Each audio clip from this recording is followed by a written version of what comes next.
नमस्ते दोस्तों, अगर आप लोग रेलवे के किसी भी एग्ज़ाम की तैयारी कर रहे हैं तो प्रीवियस ईयर्स के क्वेश्चंस को लगाना बहुत ज़्यादा ज़रूरी है। उनके कॉन्सेप्ट को समझना, बेहतरीन ट्रिक्स को सीखना और साथ में जो कैलकुलेशन है उसके तरीक़ों को सीखना इम्पॉर्टेंट है। तभी आप सवालों को कम समय के अंदर जल्दी कर पाएंगे। तो आज के इस क्लास में हम लोग परसेंटेज के महत्वपूर्ण सवालों को लेकर आए हैं और जो परसेंटेज के सारे सवाल हैं ये आपके आरआरबी एनटीपीसी 2025 के ग्रेजुएट लेवल के सवाल हैं। और ग्रेजुएट लेवल का जो एग्ज़ाम है वो सभी जानते हैं कि जून के अंदर हुआ है। उसी के सवालों को हम लोग यहाँ पर चैप्टर वाइज कर रहे हैं। परसेंटेज का एक क्लास हो चुका है, उसको जाके ज़रूर देखिएगा। प्लेलिस्ट का लिंक आपको डिस्क्रिप्शन में मिल जाएगा, वहाँ पर जाके आप लोग चेकआउट कर सकते हैं। चलिए तो आज के क्लास को देखते हैं। यहाँ पर क्या दिया है, महत्वपूर्ण सवाल होने वाले हैं और इनको करने का तरीका बेहतरीन बताएंगे। आपको कहीं भी कोई भी दिक्कत नहीं जाएगी, बस आपको वीडियो पूरा देखते रहना है। क्या कह रहा है पहले सवाल में, केशव को पहले वर्ष में अपनी बिक्री राशि में 4% की वृद्धि और दूसरे साल 20% की वृद्धि प्राप्त होती है।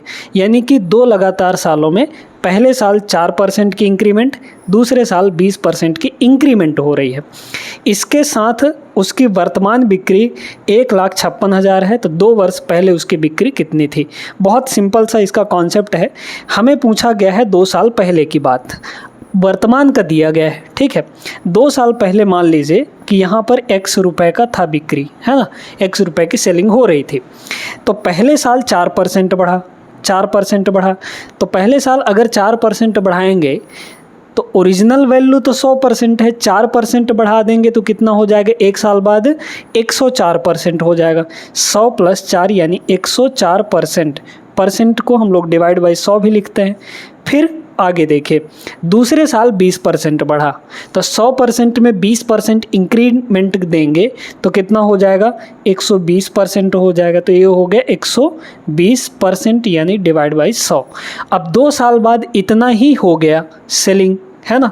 और एक्चुअल में दिया कितना है हमारे पास, ये 1,56,000 के बराबर। बस यही काम आपको करना था। आ गया हमारे पास आंसर, इसको जब हम लोग सॉल्व करेंगे तो चलिए सॉल्व कर लेते हैं। देखिए दोस्तों, यहाँ पर अगर हम लोग देखें तो पहले तो 0 से आपका 0 कट गया, है ना। अगर 12 से इसको काटें तो 12 × 12 और 3 बचा, तो 12 × 3 = 36। मतलब यहाँ पर कितना हो जाएगा, 13 4 बार 13 चौके 52, ठीक है। फिर यहाँ पर ये कट गया, है ना। अब इसके बाद देखते हैं कि 13 × 8 = 104, ये तो सभी आप लोग जानते हैं, है ना। इसको देखिए होगा कितना, तो x की वैल्यू यहाँ पर कितनी हो गई, ये 13,000 तो है ही, है ना।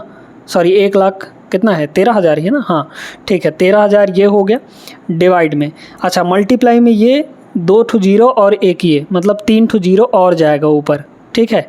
नीचे कितना आ जाएगा, 104 आ जाएगा, तो यहाँ पे हो गया 104। अब देख लीजिए 13 × 1 = 13 और 13 × 8 = 104, है ना। तो ये हो गया आपका 1,000। इसको इतना अलग कर लीजिए, देखिए यहाँ पर भाई ये 1,000 हो जाएगा, यहाँ से लेकर ऐसे इतना 1,000 और 3 0 और, ठीक है। ये डिवाइड बाई यहाँ पर आपका 8, तो 1,000/8 कितना होता है, 125। 125 8 कितना हो जाएगा, 1,000। तो ये 1,000, बाकी 3 0 और हो जाएगा यहाँ पर, ठीक है। तो 1,25,000 2 साल पहले रहा होगा। ऑप्शन नंबर फर्स्ट यहाँ पर करेक्ट आंसर है, ठीक है।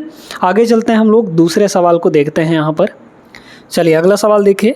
अब इस सवाल में अगर आप तरीका नहीं सीखे रहेंगे तो इसमें फंस जाएंगे, पक्का फंस जाएंगे, क्योंकि वैल्यू ऐसा दिया है। हालांकि सवाल बहुत सिंपल सा, लेकिन वैल्यू इतना बड़ा दिया है और कैलकुलेटिव हो जाएगा आपके लिए। तो करना कैसे है समझिए। यहाँ पर 1,70,014 ये है, 1 साल बाद कीमत बढ़कर 1,93,900 रुपया हो जाता है। अपार्टमेंट की कीमत में प्रतिशत वृद्धि कितनी इंक्रीमेंट हुई, ये हमें बताना है। तो देखिए, अब चूंकि ऑप्शन में अगर आप देख पाएँ तो वैल्यू बहुत बड़ी बड़ी दी है, मतलब कि गैपिंग बहुत ज़्यादा जाता है, डिफरेंस। यहाँ 28 है, यहाँ 3 है, यहाँ 14 है, यहाँ 22 है, तो दूर दूर वैल्यू दिया गया है। तो जब दूर दूर वैल्यू दिया गया है तो हम अप्रॉक्सीमेशन लगा सकते हैं। यहाँ पे ये 1,70,014 है, तो ये डायरेक्टली इसको क्या लिखिए, 1,70,000 लिख लीजिए, है ना। 14 को हटा दीजिए, कोई फ़र्क नहीं पड़ेगा यहाँ पर, क्योंकि ये वैल्यू बहुत दूर दूर दी गई हैं। तो ये हो जाएगा 1,70,000, ठीक है। अप्रॉक्सीमेशन यहाँ पर लगा रहे हैं, 1,70,000 हो गए। कीमत बढ़कर कितनी हो गई, 1,93,900। ये ये है 93,900, 100 ही कमी है ना इसमें, तो इसको आप 100 बढ़ा लीजिए, क्या दिक्कत, क्या फ़र्क पड़ेगा इसमें, है ना। तो 100 बढ़ा लेंगे तो मतलब कितना हो जाएगा, यहाँ पर 1,94,000 हो जाएगा बस, ठीक है, 1,94,000 हो गया।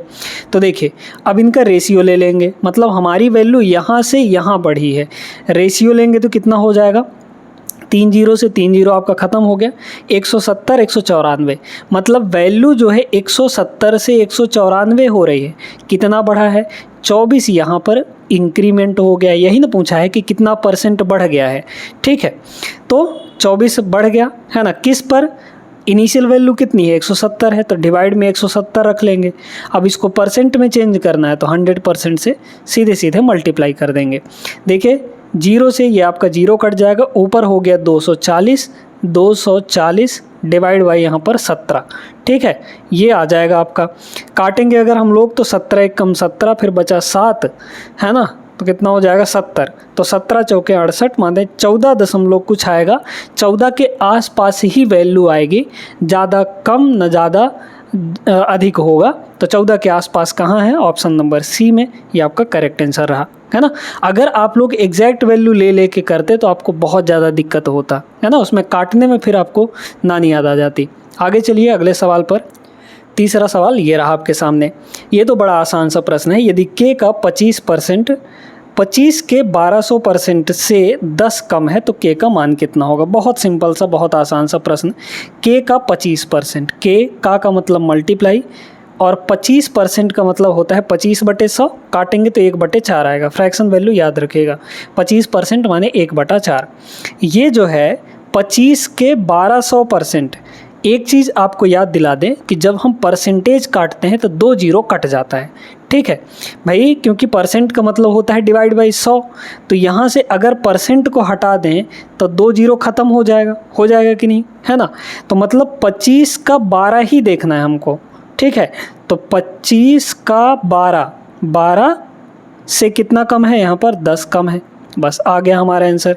कितना हो जाएगा, 25 गुणे 12 करेंगे तो 25 दहाई 250 और 25 दूना 50, यानी कि 300 हो जाएगा। तो ये हो गया 300 माइनस 10, 300 माइनस 10 करेंगे तो कितना आ जाएगा 290, ठीक है। और ये 4 उधर जाके मल्टीप्लाई हो जाए, क्योंकि इधर डिवाइड में है, तो 4 मल्टीप्लाई हो गया। ये आ गया आपके पास के का वैल्यू। 29 का 4 गुना करेंगे, 29 दूना 58, या फिर 9 चौके 36, इकाई अंक जीरो के बाद का जो अंक होगा, दहाई अंक, वो 6 होगा, ठीक है। तो 6 कहाँ है, ऑप्शन नंबर बी में, ये आपका करेक्ट आंसर होगा। ये टोटल हो जाएगा 1160, है ना। क्लियर हुआ, सभी को अच्छे से तरीका समझ में आ गया होगा। आगे बढ़ते हैं अगले सवाल पे। चलिए इस सवाल को देखते हैं, ये भी इंक्रीमेंट वाला सवाल ही है। 2019 में अमित की आय 22,000 थी, उसकी आय में प्रति वर्ष 20% की वृद्धि होती है। 2021 में उसकी आय कितनी होगी। देखिए 2019 से 2021 बोला गया है, यानी कि 2 साल में, ठीक है। देखिए इनिशियल हमारा कितना था, यहाँ पर अमित का जो आय था वो कितना था, 22,000, ठीक है, 22,000 ये इनिशियल है। पहले साल मतलब 2020 में 20% की वृद्धि होगी, यानी कि वैल्यू कितनी हो जाएगी, 120% हो जाएगी, ठीक है, 120%। ज़्यादा आपको दिमाग नहीं लगाना है, ट्रिक के पीछे मत भागिए, डायरेक्टली करिए यहाँ पर, ठीक है। तो पहले साल इतना बढ़ गया, फिर दूसरे साल यानी कि 2021 में भी 20% बढ़ेगा, क्योंकि हर साल 20% इंक्रीमेंट हो रहा है। तो अगले साल भी कितना हो जाएगा वैल्यू, 120% हो जाएगा, ठीक है। बस काटा कुटी कर लीजिए, आपका आंसर आपके सामने होगा। देखिए यहाँ पर कितना है, काटेंगे अगर 2 जीरो से 1 जीरो ये और 1 जीरो ये कट गया, फिर 2 जीरो से ये वाला भी कट गया। तो अब देख सकते हैं यहाँ पर एक ठो तो जीरो बनेगा, ठीक है, 1 जीरो बनेगा, एक ठो सिर्फ, है ना। तो लास्ट में 1 ठो जीरो बनेगा, और फिर जीरो के बाद की अंक देख लीजिए कौन सा आएगा। तो 2 दूना 4 और दूना 8, यानी जीरो को अगर छोड़ दें तो इकाई अंक क्या बनेगा, 8 बनेगा। मतलब लास्ट में हमारे पास 80 बनेगा, और 80 सिर्फ एक ही ऑप्शन में है, ऑप्शन नंबर सी में। ये आपका करेक्ट आंसर होगा। पूरा कैलकुलेशन आपको नहीं करना है कि मल्टीप्लाई करते रह जाइए और आपका सवाल छूट जाए, है ना, क्योंकि समय इसी में लगा देंगे तो जो अच्छे सवाल हैं वो छूट जाएंगे। ये एकदम आसान सा प्रश्न था। ये वाला प्रश्न भले ही लंबा चौड़ा दिया गया है, लेकिन आसान प्रश्न है, बन जाना चाहिए। क्या कह रहा है, एक्स अपने व्यय की योजना बनाता है जिसमें वेतन का 30% घर के किराए में के लिए, 25% भोजन के लिए और 15% चिकित्सा के लिए और 16% अन्य के लिए निर्धारित करता है। यदि वह हर महीने 42,000 की बचत करता है तो उसका मासिक वेतन कितना होगा। देखिए उसकी इनकम कितनी होगी, 100%। ठीक है, इनकम कितनी होगी, 100%। अब वो खर्च कितना कर रहा है अलग अलग चीज़ों में, 30%, 25%, 15% और 16%, इतना खर्च कर दिया। यानी टोटल कितना परसेंट हो गया, 25 और 15 40, 40 और 30 आपका 70, 70 और 16 आपका 86। मतलब वो 86% क्या किया, खर्च कर दिया। तो 100% में से 86% अगर खर्च कर दिया तो बचाया कितना, वो सिर्फ और सिर्फ 14%।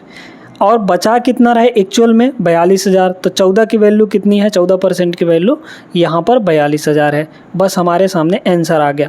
क्या पूछा था, 1% की वैल्यू कितनी हो जाएगी बताइए। तो 1% की वैल्यू हो जाएगी डिवाइड बाई 14, 14 3 42 यानी कि 3,000। तो 1% की वैल्यू 3,000। पूछा क्या था हमें, उसका मासिक वेतन यानी इनकम बताना था। 100% था इनकम हमारा, 1 की वैल्यू 3,000 तो 100 की वैल्यू 3 लाख हो जाएगा। मतलब 2 जीरो और इसमें चिपक जाएगा, है ना भाई। 100 से मल्टीप्लाई करेंगे 2 जीरो और आ जाएगा। तो हमारे पास जो फाइनल आंसर आया वो कितना आ गया यहाँ पर, 3 लाख के बराबर। Option number second is the correct answer. आसान सा था, अगर आप सवालों को अच्छे से पढ़ेंगे तो आराम से बन जाना चाहिए सवाल, कोई दिक्कत नहीं होगी इनमें।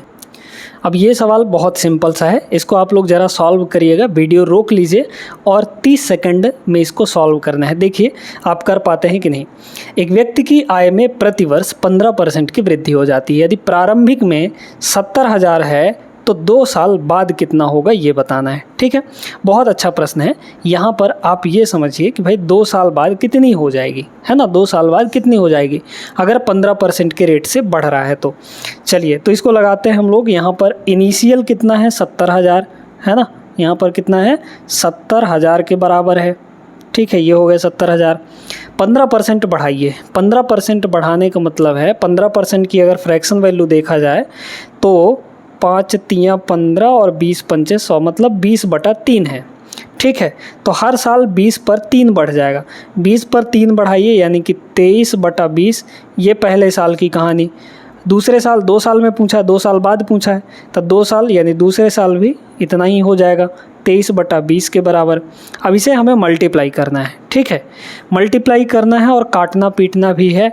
तो इससे अच्छा है कि हम लोग यहाँ पर क्या करते हैं कि भाई काटा पीटी कर लेते हैं, है ना। या फिर डीएस लगा लीजिए, डिजिटल सम लगाना चाहें तो, क्योंकि मल्टीप्लाई करना तो थोड़ा सा मुश्किल होगा यहाँ पर, है ना, क्योंकि नीचे यहाँ पर 4 से मल्टीप्लाई हो रखा है। चलिए देखते हैं यहाँ पर कितना हो जाएगा। फ़िलहाल डीएस लगाते हैं तो 9, फिर 8 1 9, जो 9 हो जाते हैं उनको काट देते हैं। 7 5 12, 12 का मतलब हो गया 3, क्योंकि 1 और 2 जुड़ेगा। ठीक है, 12 का मतलब 1 और 2 फिर से जोड़ेंगे। डिजिटल सम का यही मतलब होता है। ये है 9, है ना। फिर यहाँ देखिए 5 1 6, 6 और 7, यहाँ पर 6 7 13, 13 और 5 18, 18 का मतलब 9 हो गया। इसका डीएस 9 आया। इसका डीएस चेक करिए, यहाँ 9 ये है ही, 2 और 7 9, 5 5 10, 10 का मतलब 1 हो गया। इसका डीएस चेक करिए, ये 9 अकेले है, 7 और 2 9, 5 1 6, इसका डीएस 6 आ गया। हर एक ऑप्शन का डिजिटल सम अलग अलग आया है। तो आप अपने जो ये लिखे हुए एक्सप्रेशन का डीएस देख लीजिए कितना होगा। 7 है ही, है ना। 0 को छोड़ दीजिए, 0 से कोई मतलब नहीं है हमें। 3 2 5, ये हो जाएगा 5। ठीक है, मल्टीप्लाई प्लस जो भी लगा होगा वो साइन आपको लगाते हुए जाना है। 3 2 यहाँ पर 5, है ना। नीचे देखिए यहाँ पर ये 2 और ये भी 2, तो 2 गुणे 2 यानी कि नीचे हो जाएगा 4। अब देखिए दोस्तों, एक चीज़ आपको बता देते हैं कि नीचे हमारा डिनोमिनेटर में एक डिजिटल सम होना चाहिए। तो 4 को 1 बनाना है, 4 को 1 बनाने के लिए 7 से मल्टीप्लाई किया जाता है। तो यहाँ 7 से जब मल्टीप्लाई करेंगे तो ऊपर भी 7 से मल्टीप्लाई। अच्छा, 7 से मल्टीप्लाई किए तो 1 कैसे बना, समझिए। यहाँ पर 7 चौके कितना हो गया, 28। 28 का मतलब 2 और 8 यानी 10, 10 का मतलब एक और 0 जोड़ेंगे तो 1 आ जाएगा कि नहीं। तो जब भी 4 आता है तो उसको 7 से मल्टीप्लाई किया जाता है। अगर 2 आएगा तो 5 से मल्टीप्लाई करेंगे 1 बनाने के लिए, क्योंकि 2 पंचे 10 हो जाता है। ठीक है, तो नीचे का DS 1 आ गया, उससे हमें अब कोई मतलब नहीं है। ऊपर का देखिए, ये हो जाएगा 7 पंजे 35, 7 पंजे 35, तो 35 का मतलब 3 और 5 8, फिर यहाँ भी 3 और 5 मतलब 7 पंजे 35, 35 का मतलब 8 हो गया। 8 अठाई 64, 64 का मतलब यहाँ पर आपका 10 हो गया, 6 4 10, 10 का मतलब 1 हो गया। और 1 किस ऑप्शन में है? ऑप्शन नंबर सी में, ये आपका करेक्ट आंसर होगा। ठीक है, तो जो भी आपके एक्सप्रेशन का डिजिटल सम आया उससे मैच करिए कि आपके ऑप्शन में कहाँ पर वो डिजिटल सम है, बस वही आपका आंसर होगा। तो डिजिटल सम तरीका बहुत बेहतरीन है बड़े बड़े कैलकुलेशन को सॉल्व करने के लिए। अगर आपके ऑप्शन का DS अलग अलग आता है तो बिल्कुल डेफिनेटली आप अपने एक्सप्रेशन में डिजिटल सम का कॉन्सेप्ट लगाइए। ठीक है, आगे चलते हैं। अब ये जो इस टाइप के सवाल हैं, लगभग हर एक शिफ्ट में देखने को ये सवाल मिले हैं। बहुत सारे इस टाइप के सवाल थे सेम टाइप का, बस डाटा चेंज किया हुआ था, जिसमें से हमने एक ठो सवाल उठाया है, बाकी आपके सारे सवाल बन जाएंगे, है ना। बस ये डाटा चेंज कर दिया गया। कह रहे विजय का वेतन पहले 16% घटाया गया और बाद में 11% बढ़ा दिया गया। उसका अंतिम वेतन उसके आरंभिक वेतन की तुलना में कितने % कम था, है ना।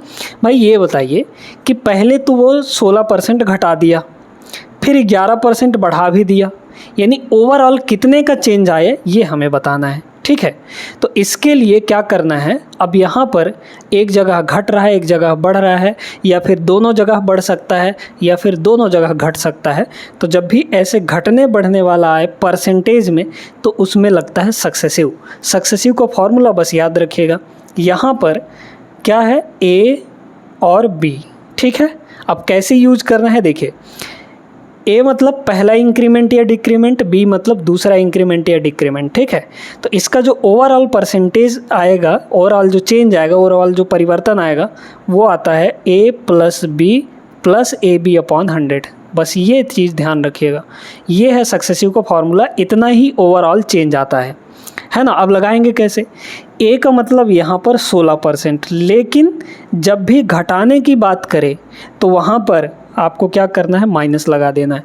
ऐसा डिस्काउंट वाले में भी देखा गया है। ठीक है, कि पहले बढ़ाकर अंकित कर दिया। आएंगे जब हम लोग प्रॉफिट एंड लॉस या फिर डिस्काउंट वाले चैप्टर के सवालों को करेंगे तो वहाँ पे वो सवाल मिलेंगे। तो पहले क्या करता है कि उसमें इंक्रीमेंट कर देता है मार्क्ड प्राइस में। ठीक है, फिर उसके बाद डिस्काउंट दे देता है, माने कि पहले प्राइस को बढ़ाया फिर घटा दिया कुछ %। डिस्काउंट मतलब घटा देना, तो भी उसमें भी यही वाला फॉर्मूला लगता है ना। क्लियर है, तो घटाया 16% इसलिए माइनस, अगर घट रहा है तो माइनस लगाइए। फिर 11% बढ़ा दिया तो यहाँ पर 11% प्लस हो जाएगा। ठीक है, अब इसका ओवरऑल निकाल लीजिए। A का मतलब -16, B का मतलब +11, इन दोनों की मल्टीप्लाई AB अपॉन 100 होता है ना, माइनस प्लस माइनस 11 16 मल्टीप्लाई करेंगे तो 176 डिवाइड बाई यहाँ पर आ जाएगा 100। ये देखिए ये कितना होगा, माइनस का 5 आएगा और माइनस ये कितना होगा 1.76, है ना। तो माइनस माइनस चूँकि दोनों हैं तो यहाँ पर जुड़ जाएगा, यानी कि 6.76 हो जाएगा। इतने की कमी आएगी, ये माइनस यहाँ पर डिक्रीमेंट बता रहा है, कमी बता रहा है। ऑप्शन नंबर फर्स्ट सही आंसर होगा। पूछा है ना कितना कम था, तो 6.76% कम हो जाएगा। आगे चलते हैं, क्वेश्चन नंबर 8 देखिएगा। ये सवाल आपके इलेक्शन वाला है। वैसे तो इलेक्शन वाले सवाल बहुत तगड़े तगड़े बनते हैं, लेकिन ग्रेजुएट लेवल में जो पूछा गया था वो बहुत सिंपल सा प्रश्न पूछा गया था, चुनाव वाला, है ना। क्या दिया है, एक चुनाव में 2 उम्मीदवार थे, 2 कैंडिडेट थे। एक उम्मीदवार को 48% वोट मिले और वह दूसरे उम्मीदवार से 756 वोटों से हार गया। डाले गए कुल वोटों की संख्या कितनी होगी। बहुत आसान सा प्रश्न है, बहुत सिंपल सा प्रश्न है। यहाँ पर ये बताइए कि टोटल कुल कितना वोट डला होगा। अब यहाँ पर वैलिड इनवैलिड कुछ नहीं दिया गया है, सीधे यहाँ पर देखिए कि टोटल 100% वोट डला होगा। 2 कैंडिडेट थे, जिसमें से एक ने यहाँ पर 48% पाया वोट, है ना। तो दूसरे के कितना मिला होगा भाई, टोटल 100% वोट, उसमें से एक को मिला 48%, तो दूसरे को कितना मिला होगा यहाँ पर 52%। 100 में से 48 घटा लीजिए तो 52%, है ना। अब पहले वाले को 48%, दूसरे वाले को 52%, तो जिसको ज़्यादा वोट मिला वो जीत गया होगा, जिसको कम वोट मिला वो हार गया होगा। परसेंटेज में कितने परसेंट से हारा वो बताइए तो, देख लीजिए। जीतने वाले को 52, हारने वाले को 48, यानी कि 4% वोट से वो हार गया। लेकिन एक्चुअली कितने वोटों से हारा है वो, तो 4% की जो वैल्यू है वो 756 है। ठीक है, कितनी है यहाँ पर, 756 है। हमें क्या चाहिए, कुल वोटों की संख्या। कुल वोटों की संख्या मतलब 100% चाहिए। तो ये बताइए कि अगर 4% इतना है तो 100% कितना होगा। इसको 100 बनाना है तो क्या करना पड़ेगा, 25 से मल्टीप्लाई। सिंपल सी बात है, 1% की वैल्यू ना निकालने का झंझट काहे पाले, है ना। सीधे सीधे 25 से मल्टीप्लाई कर दीजिए। जब यहाँ 25 से मल्टीप्लाई किए हैं तो इसमें भी 25 से करेंगे। ये बन जाएगा 100% और ये बन जाएगा जो हमको चाहिए। 25 छक्के 150 बचा 15, 25 पंचे 125 और 15 140, बचा यहाँ पर 14, 25 सत्ते 175 और 15 90 मतलब 89। ठीक है, तो 189 आ जाएगा यहाँ पर। ठीक है, 18900, option number D is the right answer. Clear है ना। आगे चलते हैं अगले सवाल पे। अब ये सवाल तो बहुत आसान सा प्रश्न है, लेकिन कभी कभी क्या होता है कि आप छोटे छोटे सवालों में भी अटक जाते हैं और उनके करने का तरीका आप लोग लंबा लगा देते हैं। ठीक है, तो आसान सा देखिए, कह रहा है इसमें कि भाई यहाँ पर जो 40 का 60% ये है 15 के 3/5 से कितना अधिक होगा, ये पूछा गया है ना। ये भी थोड़ा सा लॉजिकल सवाल ही है। 40 का अगर 60% निकालेंगे तो 40 का 60% का मतलब होता है 3/5। ठीक है, ये नहीं करना है तो सीधे सीधे 60/100 कर लीजिए, कोई दिक्कत नहीं उसमें भी। 60/100 करेंगे तो भी 3/5 ही आएगा, है ना। 60/100, क्योंकि परसेंटेज हटाते हैं तो 100 लगता है नीचे। 2 जीरो से 2 जीरो कट गए, ये आ गया 24 हमारा। ठीक है, कह रहे ये जो 24 है ये इससे कितना अधिक है, 15 के 3/5 से। 15 का मतलब मल्टीप्लाई, तो 5 से ये 3 बार में कट जाएगा, यानी कि 3 3 9। हमें पूछा गया है कि 9 से ये जो 24 है कितना अधिक है, तो कितना अधिक है यहाँ पर बताइए तो, 15 है ना। तो 15 अधिक है, 15 अधिक है। लेकिन अब बात ये है कि किस से, यहाँ पर किस से। ठीक है, तो बोला गया है 9 से, है ना। तो जिससे कंपेयर हो रहा है वो वैल्यू नीचे रहेगी, यानी कि यहाँ पर 9 हो जाएगा। अब इसको हमें परसेंट में चेंज करना है तो 100% से मल्टीप्लाई कर लीजिए, है ना। अच्छा, कितना अधिक है ये पूछा गया है ना, सिर्फ हमें ये पूछा है, परसेंटेज में नहीं निकालना है। ठीक है, तो कितना अधिक है यहाँ पर बता दीजिए। तो ये सीधे सीधे 15 अधिक आ जाएगा, हमें परसेंट में नहीं दिया गया है, सीधे सीधे 15 अधिक है। Option number B correct answer होगा। अच्छा, अगर परसेंटेज में पूछा होता तो क्या करते, कितना अधिक है 15, किससे, 9 से ना, तो डिवाइड में 9 हो जाता और मल्टीप्लाई 100% कर देते तो वो परसेंटेज में आ जाता। क्लियर। अब तो दोस्तों ऐसे सवाल बन जाने चाहिए। वीडियो रोकिए और इसको एक बार लगाइएगा ज़रूर। एक म्यूजिक सेट की मूल कीमत 8,000 रुपये है, उसकी कीमत में 12% की कमी की गई और फिर 25% की वृद्धि की जाती है, नई कीमत कितनी होगी, देखते जाइए। यहाँ पर कह रहा है कि भाई 8,000 इनिशियल था, है ना, 8,000 यहाँ पर इनिशियल था। तो 8,000 इनिशियल था, 12% पहले कम किया गया, तो 12% अगर कम करेंगे तो वैल्यू कितनी रह जाएगी, क्योंकि ओवरऑल वैल्यू 100%, 100 में 12 कम करेंगे 88% बचेगा, तो ये हो गया 88%, यानी डिवाइड बाई यहाँ पर 100। फिर कह रहा है 25% की वृद्धि की गई। ठीक है, 25% बढ़ाइए, तो 25% अगर बढ़ाएंगे तो वैल्यू 125% हो जाएगी, 125/100 यहाँ पर काटेंगे, 25 पंचे 125, 25 चौके यहाँ पर 100 हो जाएगा। ठीक है, 100 से ये 2 जीरो कट जाएगा, है ना, 100 से 2 जीरो कट जाएगा, 4 से ये 2 बार में कट गया, तो 2 पंचे 10। ठीक है, अच्छा 20 बार में ना, 20 बार में, तो 20 पंचे 100 गुणे 88, यानी कितना आ गया, सीधे सीधे 8800 आ गया। ऑप्शन नंबर सी यहाँ पर करेक्ट आंसर होगा। अच्छा, इस सवाल को लगाने के लिए आपको इतना भी नहीं करना था, अगर आप थोड़ा सा सोचेंगे तो ये बहुत आसानी से बन जाएगा। कैसे, देखते जाइए। कह रहा है कि यहाँ पर 12% की कमी हुई। 12% की कमी होने का मतलब है कि कहीं ना कहीं वैल्यू 88% हो रहा है, 88% हो रहा है। 88% होने का मतलब यहाँ पर ये जो 88 है वो 11 का मल्टीपल है, 11 से कटने वाला एक नंबर है, ठीक है। तो यानी हमारा जो आंसर होगा उसमें 11 का मल्टीप्लाई हुआ होगा। ये चीज़ सोचिए आप, तभी लगा पाएंगे जल्दी। 11 का मल्टीपल कहाँ दिख रहा है? ये तो 11 का मल्टीपल होगा नहीं, 11 8 88 हो जाता है। पहला ऑप्शन नहीं होगा, ऑप्शन से करना है। दूसरा भी नहीं होगा 11 8 88। ये नंबर है 11 से कटने वाला, ये भी नहीं कटता। तो एक ही ऑप्शन है 11 से कटने वाला, वही आपका आंसर होगा। इतना भी आपको कुछ नहीं करना था।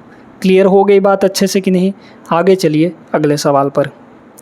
देखिए, अब इस सवाल में अगर आप थोड़ा सा दिमाग लगाएंगे तो इसमें पेन चलाने की बिल्कुल भी ज़रूरत नहीं है। x का जो 4% हो 24 है, तो x का मान कितना होगा? भाई किसी भी वैल्यू का जो 100% होता है वही होता है। जैसे हम कहें कि अगर 5 का 100% कितना होगा, तो 5 होगा। हमें पूछा गया है x, तो अगर x का 4% 24 के बराबर है तो हमें x का 100% चाहिए, यानी x चाहिए हमें, ठीक है, ये बोला गया है। तो x का 4%, ठीक है, x का जो 4% है वो कितना गिवन है हमारे पास? 24 के बराबर गिवन है, ठीक है। अब कुछ मत करिए, आप ये सोचिए हमें इसको 100 बनाना है। किससे मल्टीप्लाई करना पड़ेगा? 25 से। तो इसमें हम लोग 25 से मल्टीप्लाई कर लेंगे। जब यहाँ 25 से मल्टीप्लाई तो इसमें भी 25 से गुणा करना पड़ेगा। तो ये बन गया 100%, मतलब x बन गया ये, और इसकी वैल्यू हमें निकालनी है बस। तो निकाल लीजिए कितना हो जाएगा। 24 को 25 से गुणा करेंगे, 25 चौके 100 और 25 दूना 50 और 10 60, ठीक है, 600 आ जाएगा। ऑप्शन नंबर सी करेक्ट होगा। इसमें ज़्यादा कुछ करने की ज़रूरत नहीं था, सीधे 24 × 25 करना था। अगर आप इतना सोच पाएंगे तो सवाल को आसानी से लगा पाएंगे। तो ये था दोस्तों, 2 क्लास में हमने परसेंटेज के जो महत्वपूर्ण सवाल पूछे गए थे आरआरबी एनटीपीसी 2025 के अंदर, उन सवालों को हमने कर लिया है।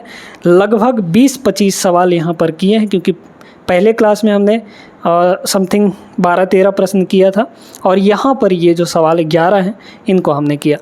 बाकी टाइप यहाँ पर यही है, बहुत सारे सवाल इसी टाइप में पूछे गए हैं, तो हमने हर एक टाइप से 1-1 2-2 सवाल उठाया है। और ये क्लास कैसा लगा आप लोग कमेंट करके ज़रूर बता दीजिएगा। प्लेलिस्ट का लिंक आपको डिस्क्रिप्शन में दिया गया है, प्लेलिस्ट में जाके पहला वाला क्लास ज़रूर कर लीजिएगा, क्योंकि चैप्टर वाइज हम इस एनटीपीसी के सवालों को कर रहे हैं, जो कि आपके आगे आने वाले एग्ज़ाम जैसे कि आरआरबी ग्रुप डी हो गया, या फिर अभी एनटीपीसी सीबीटी 2 का एग्ज़ाम है, उसमें भी ऐसे सवाल देखने को मिल सकते हैं, या फिर इन्हीं कॉन्सेप्ट पर देखने के लिए सवाल मिलेंगे, ठीक है। और फिलहाल अभी तो आपका एग्ज़ाम है ना अंडर ग्रेजुएट लेवल का अगस्त में, उसके भी यहाँ पर एग्ज़ाम में ऐसे ही सवाल पूछे जाने की संभावना है। इसलिए इन क्लासेस को ज़रूर करिएगा आप लोग अच्छे से। वीडियो अगर पसंद आई हो तो लाइक करना है, चैनल को सब्सक्राइब कर लीजिए। मिलते हैं अगले क्लास में, तब तक के लिए जय हिंद।